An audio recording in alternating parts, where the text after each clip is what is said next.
It's important for people to be here today because of the manner in which Joyce Echaquan revealed the level of systemic racism that caused her death. And I think because you have a premier who's acting very irresponsibly to say that systemic racism doesn't exist in Quebec when it does. And I think that endangers other Indigenous people's lives and people of color for that matter.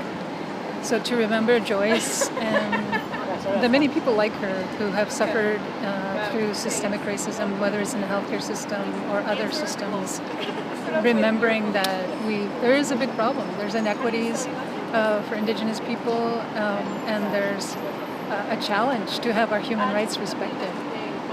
I'd like politicians, judges, lawyers, police, all those people in the TRC's calls to action to become sensitized about the colonization history of Quebec and Canada, to educate themselves and to put that curriculum into the schools, because racism is not going away.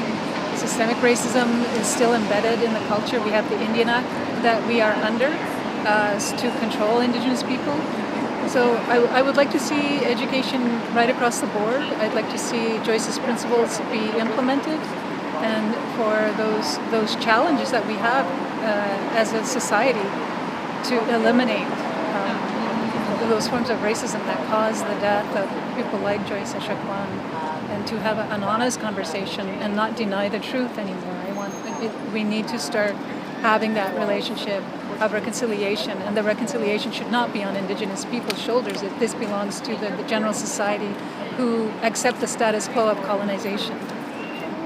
2 years later, I still feel that sadness that she had to go through something like that, but I also admire and respect the courage it took for her to do this.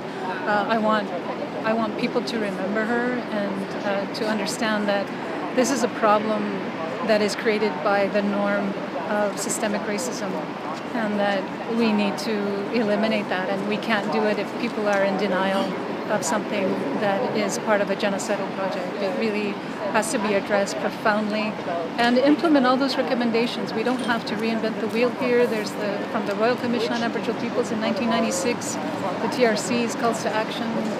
All those reports have talked about what can be done, and it's time that politicians read those reports. And it's time for that bureaucratic culture that causes the resistance for change to go, and for people to be educated and to have an open mind about things. That we are the first peoples of this land, and we have the smallest amount of land to live on, and our languages and cultures are threatened because of systemic racism, and for us to name it.